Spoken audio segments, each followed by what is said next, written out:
Okay, so git support cancellation controls whether a notification comes up when running the sync action, which allows the user to cancel the operation. So by default, when you sync your repository, you won't get any what do you call this thing? Notifications, I guess. So it just asks you to sync. If you say okay, it's gonna sync. If you set this to true, and this is going to be quite fast, but you'll see, because the syncing process is also quite fast. So the notification goes away quite quickly, but pay attention to this little box here, or just pause the video to take a look at it.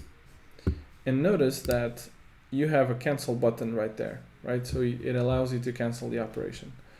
I don't find this to be too useful.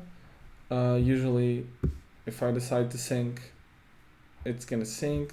Like it's not a decision one usually wants to go back on. Also, if the syncing process is fast, you don't even have time to press the cancel button. So I'm just going to leave this one in its default value, which is false.